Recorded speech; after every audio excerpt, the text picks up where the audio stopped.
किड्सू channel को subscribe करें ऐसी ही कुछ अनोखी कहानियों के लिए। कहानी का नाम सुनहरा हिरण।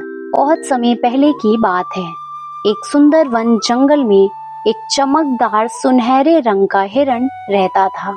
वो कोई साधारण हिरण नहीं था, बल्कि बुद्धि, दया और साहस से भरा हुआ था। उसका नाम था रूरू।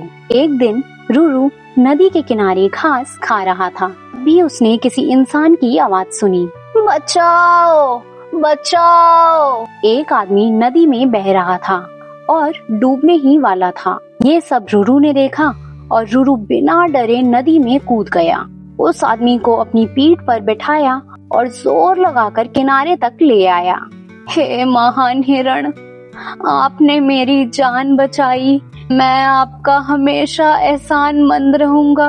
बताइए, मैं आपके लिए क्या कर सकता हूँ? रूरू बोला, बस एक वादा करो कि मेरी बात किसी को नहीं बताओगे, वरना लोग मुझे मारने आ जाएंगे। आदमी ने वादा किया, पर वो झूठा निकला।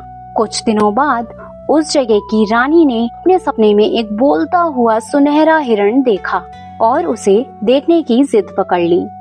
राजा ने ऐलान किया, जो भी मुझे वो हिरण लाएगा, उसे भारी से भारी इनाम दिया जाएगा। लोभ में आकर वही आदमी राजा के पास गया और रूरू का ठिकाना बता दिया। तभी राजा और उसके शिकारी जंगल में पहुँचे और रूरू को घेर लिया। ये सब देखकर रूरू घबरा गया और राजा से बोला, राजन, मैंने किसी का क्या बिगाड़ा है?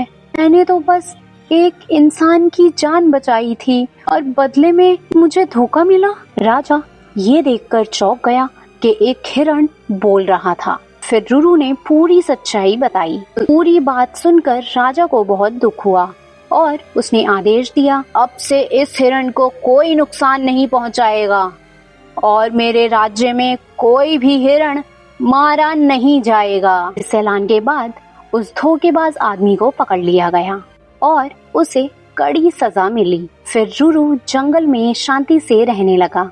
साथ ही वो समय समय पर राजा को अच्छे गुणों की शिक्षा देने आता था। तो इस कहानी से हमें सीख मिलती है कि धोखा देना और लालच का अंत बुरा होता है।